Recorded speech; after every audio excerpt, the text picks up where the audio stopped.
Hello, Vacho. Let's see the given question. The question says, if two charges Q1 and Q2 are separated with distance d and placed in a medium of dielectric constant K, what will be the equivalent distance between charges in air for the same electrostatic force? Option A, d by root K. Option B, K root d. Option C, 1.5 d root K. Option D, 2d root K.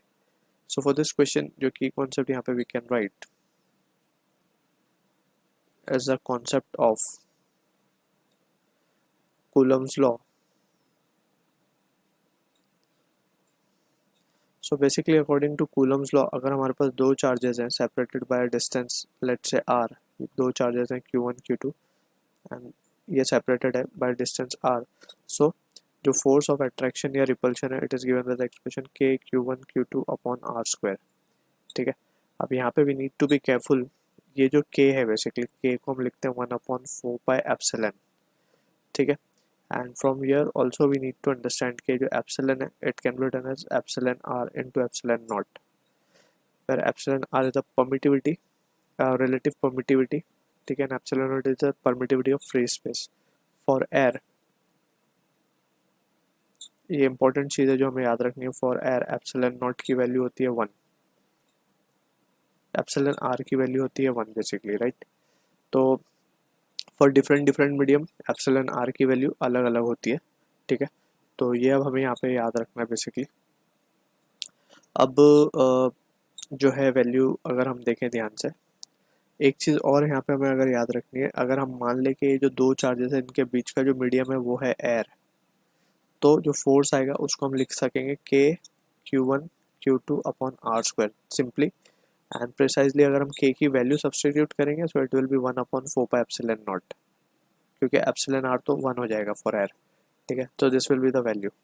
लेकिन अगर यहाँ पे कोई medium है जिसकी कोई relative permittivity हमें medium की गिवन है, let's say epsilon r, so in that situation जो फोर्स आएगी that will be given by F equals to Q1 Q2 upon 4πε0 epsilon r into r square.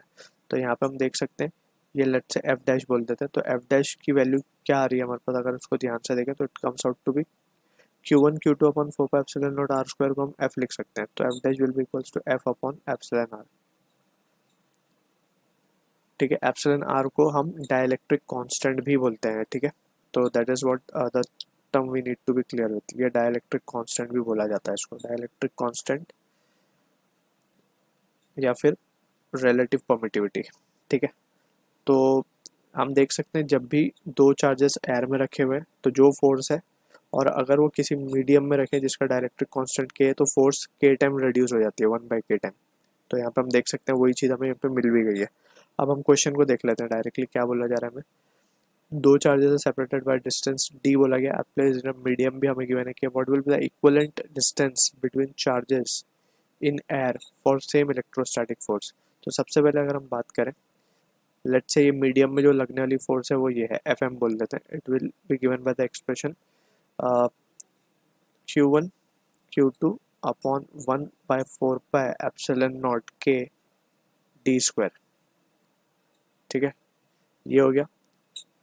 What will be its equivalent distance, हमें distance के बारे में पूछा गया between the charges in air. In air की जब हम बात करते हैं तो इन एयर में F है, it will be given by the expression Q1 Q2 upon 4πε0. K की वैल्यू 1 हो जाएगी फॉर एयर, जैसे हमने यहाँ पे डिस्कस किया, राइट.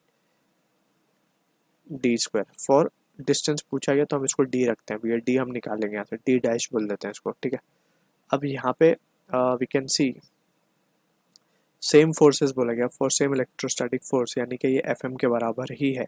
अब ये दोनों LHS को हम सेम है तो RHS भी सेम ही होने चाहिए. तो Q1 Q2 upon 4πε0 K d square will be equal to Q1 Q2 upon 4πε0 d dash. तो यहाँ से ये कैंसिल आउट हो जाएगा ये सारी चीज़ें. तो d डैश की वैल्यू हम देख सकते हैं, it comes out to be अच्छा यहाँ पे d डैश का स्क्वायर करना पड़ेगा था हमें, d डैश का स्क्वायर. तो d डैश की अगर हम वैल्यू देखें तो it comes out to be under root KD. So this is the equivalent distance we will be getting. Option को अगर हम देख लें तो option matching with this is option A. So I hope you understood the solution. All the best.